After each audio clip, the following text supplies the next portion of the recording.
各位朋友，今次我哋嗰個話題呢，就係鐵壺嘅保養。點樣保養呢個鐵壺呢？咁其實呢，就好多鐵壺有佢唔同嘅狀況，例如有啲呢新嘅壺，咁有啲呢就百年老壺，咁其實係唔同嘅噃。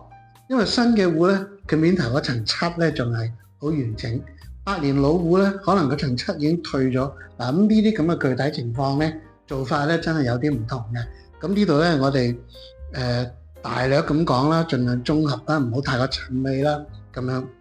咁首先呢，要保養鐵壺呢，有幾樣嘢我提大家呢就唔好做嘅。咁第一樣嘢唔好做呢，就係話，你千祈唔好因為要除鏽就煲檸檬。我聽人哋講呢，煲檸檬水或者將一啲普洱茶啊等落去煲。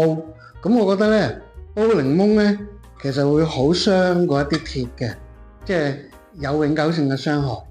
咁普洱茶呢，你煲過嘅話呢，你嗰個煲呢，其實都會係入咗味嘅。咁我覺得唔需要即係唔好咁做。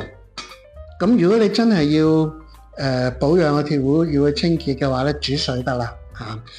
咁日常點樣保養佢呢？咁亦都有人話呢，就話會搽呢個核桃油啊。咁搽核桃油其實冇用嘅。點解呢？因為你一煲，你想象下啦，你油一遇火，咪變咗炭啦，咪黑色咯。其實你用油嚟搽咗嗰個壺呢，其實係冇意思。如果你一定要搽呢，你可以搽少少呢普洱。當你嗰個壺係熱嘅時候，咁你呢，如果你飲緊烏龍茶，咁你咪倒少少，可以塗下佢，普洱可以塗下佢。你會發覺呢，如果你嗰個壺係鏽壺或者係漆壺都好，你有少少茶水塗上去呢，有少少效果會幾好嘅，但係未必好顯著。咁不過你即管可以試下。咁如果搽得太多呢，又冇意思㗎，又係會變咗燒起嚟好似炭咁嘅啫。咁呢，日常呢，唔好搽油啦。咁我覺得呢，如果你有個咁嘅刷呢，就最好啦。譬如我哋呢啲小線紋呢，你好難呢捽得到佢嗰啲線入邊嘅甩位啊咁樣。咁你有個呢啲刷呢，刷下佢呢，真係有個潤啲嗰個感覺嘅。咁如果有塊布濕濕地，嗰個壺仲係熱熱地嘅，你攬住佢俾啲愛心咁樣捽下佢咧，呢個我成日做嘅，真係有唔同嘅效果嘅。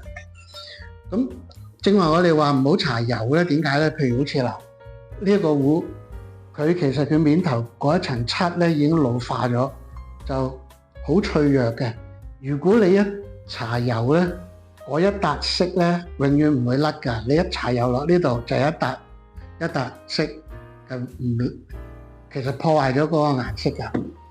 好多朋友咧，仲有一個問題咧，就係話，如果長時間唔用個煲，咁你擺埋一邊，佢梗係會生鏽啦。咁點處理咧？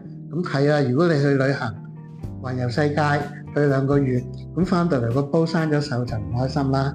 咁呢個時候咧，咁我有之前我建議過大家咧，煲定啲礦泉水啦，都有好效果嘅。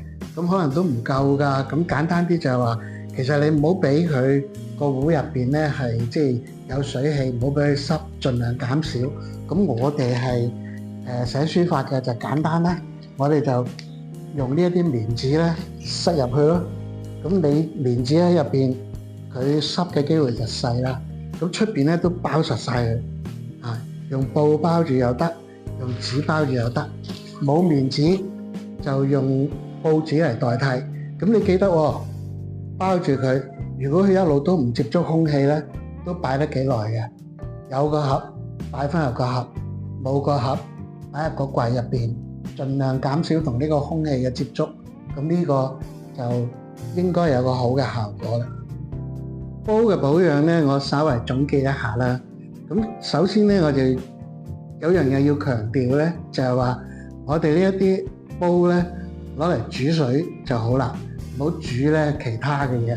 你唔好攞嚟咧煮檸檬水啊，諸如此類咁樣。搽都唔好，即係如果我自己嗰個建議。咁仲有咧，唔同嘅煲有唔同嘅狀況，例如有一啲漆咧係好脆弱嘅煲，或者有一啲咧整個收得好靚嘅煲，咁你有唔同嘅辦法咧，小心嘅打理嘅。咁我哋今次講嘅咧係大略咁樣講，即係一般性咁樣講。咁如果好具體咁樣每一個煲嘅具體情況啊，我哋有機會即係再單獨咁樣再講過。